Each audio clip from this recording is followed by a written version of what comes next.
جناب صدر اور حاضرین، السلام علیکم ورحمۃ اللہ وبرکاتہ۔ آپ حضرات اور حاضرین کے لیے رمضان المبارک کے مہینے میں اسلامک نالج کے چینل پر ہم رمضان المبارک کے بارے میں کچھ باتیں بیان کرنا چاہتے ہیں، جیسے کہ روزے کے فائدے اور تراویح کی نماز، اعتکاف۔ ہمیں تھوڑا سا ٹائم دے کر آپ اپنا فائدہ لیں۔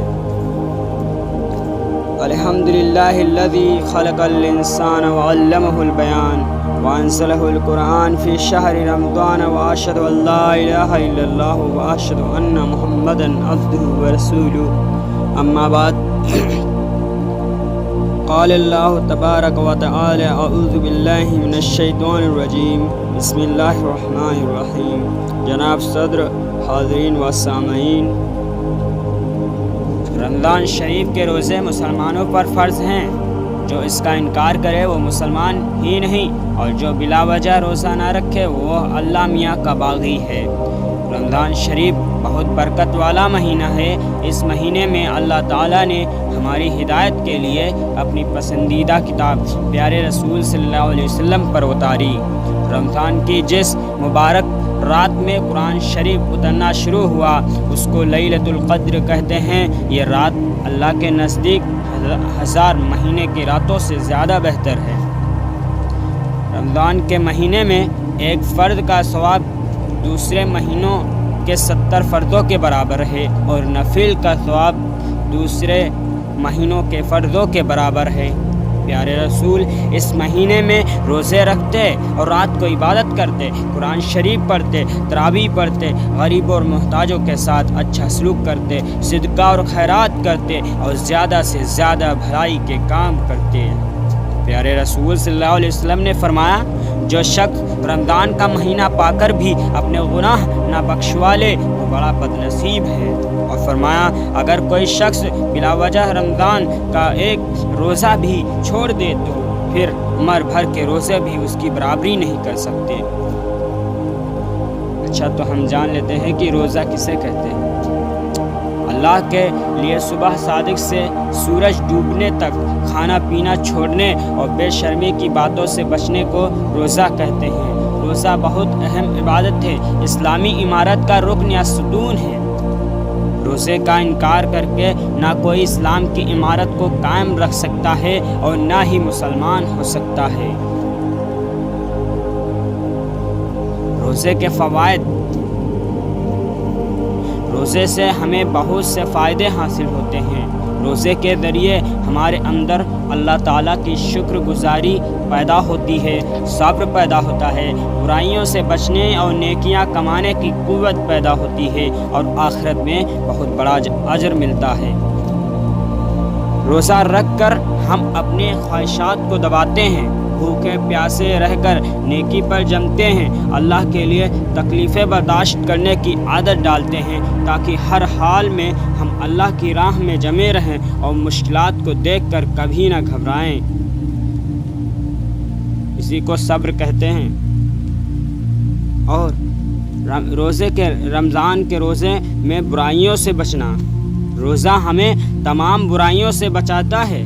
روزہ رکھ کر ہم جھوٹ نہیں بولتے، لڑائی جھگڑا نہیں کرتے، کسی کو برا بھلا نہیں کہتے، کسی کی چغلی نہیں کھاتے، پیٹھ پیچھے کسی کی برائی نہیں کرتے، کسی کا حق نہیں مارتے، چوری نہیں کرتے، برائی کے قریب تو ہی ہم ویسے بھی نہیں پھٹکتے، لیکن روزہ رکھ کر ہم پوری طرح چوکنے رہتے ہیں۔ اور اگر کوئی الجھانا چاہے بھی تو ہم کہہ دیتے ہیں، بھائی ہم روزے سے ہیں، ہم کوئی بری بات نہیں کر سکتے۔ اسی لیے تو پیارے رسول صلی اللہ علیہ وسلم نے فرمایا، روزہ گناہوں سے بچنے کی ڈھال ہے۔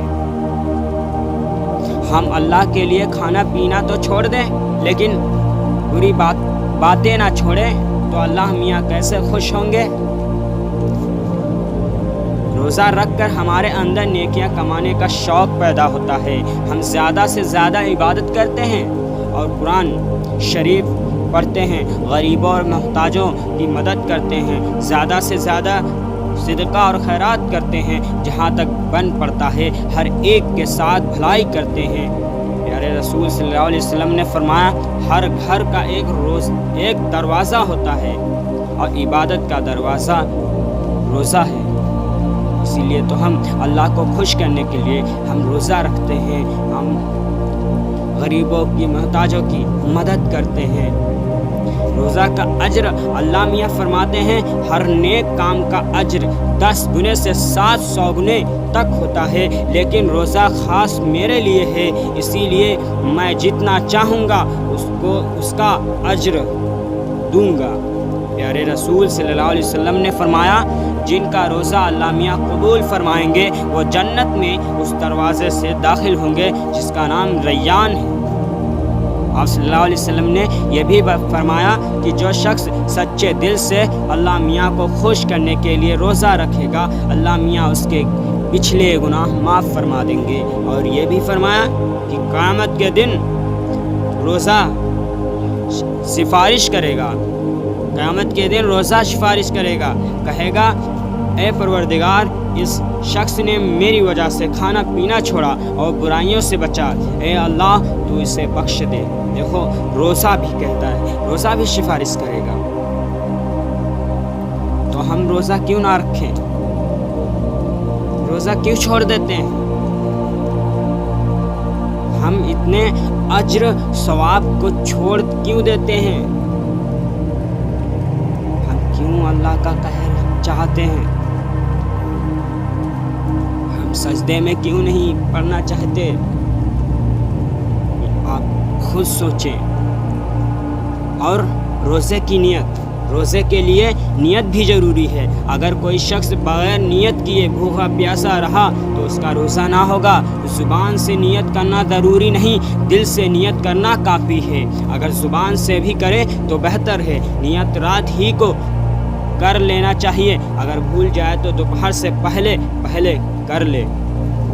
سحری جو صبح سے پہلے کی جاتی ہے، صبح صادق سے پہلے روزہ کی نیت سے جو کچھ کھایا پیا جاتا ہے اسے سحری کہتے ہیں۔ سحری کھانا سنت ہے اور اس کا بہت ثواب ہے۔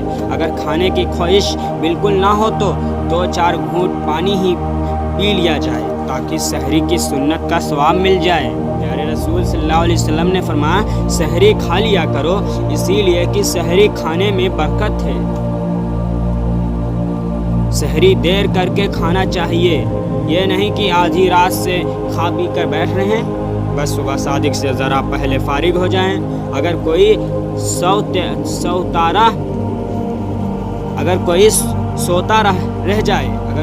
سوتا رہ جائے اور سحری نہ کھا سکے تب بھی روزہ ضرور رکھے۔ سحری نہ کھانے کی وجہ سے روزہ نہ رکھنا بہت بڑا گناہ ہے۔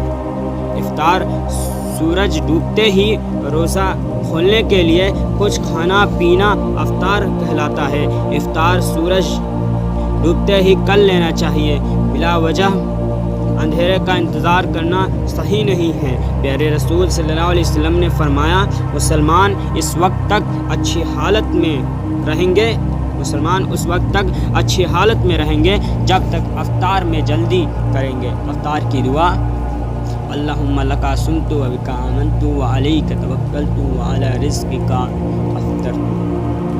اللہ میں نے تیرے لیے ہی روزہ رکھا اور تیری ہی دی ہوئی روزی سے کھولا۔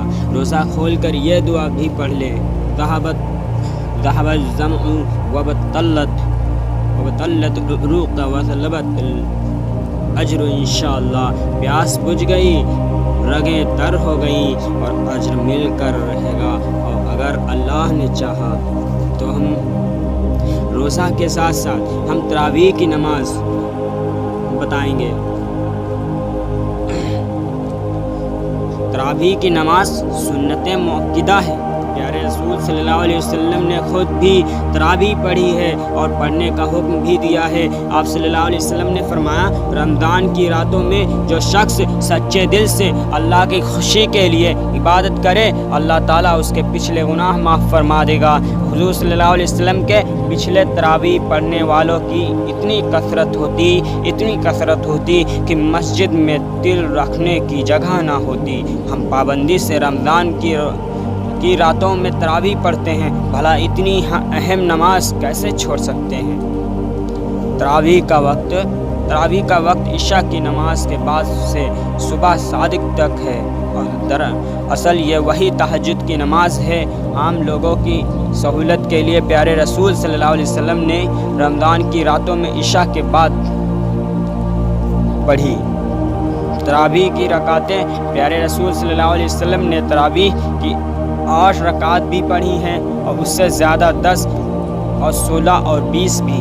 شروع میں چند دن جماعت سے پڑھی، پھر لوگوں کا شوق اور کثرت دیکھ کر جماعت سے پڑھنا چھوڑ دیں، اور فرمایا مجھے خوف ہے کہ کہیں تم پر تراویح فرض نہ ہو جائے۔ حضرت عمر رضی اللہ عنہ نے اپنے زمانے میں تراویح کی جماعت قائم فرمائی اور ابی بن کعب کو امام مقرر فرمایا اور 20 رکعات پڑھنا بھی طے فرمایا۔ پھر حضرت عثمان رضی اللہ عنہ اور حضرت علی رضی اللہ عنہ کے دور میں بھی اسی پر عمل رہا، اسی لیے بعض لوگ اس کو سنت قرار دیتے ہیں۔ جو لوگ تراویح جماعت سے پڑھتے ہیں انہیں وتر بھی جماعت سے پڑھنے چاہیے۔ تراویح میں ہر چوتھی رکعت کے بعد تھوڑی دیر بیٹھ کر آرام کرنا چاہیے۔ تراویح میں ختم قرآن۔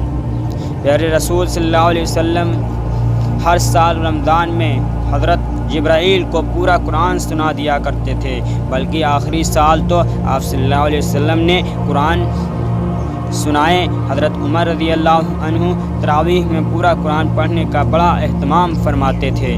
بعض حضرات تراویح میں جماعت سے پورا قرآن ترتیب وار پڑھنے کو سنت مؤکدہ کہتے ہیں اور اس کا بڑا اہتمام کرتے ہیں۔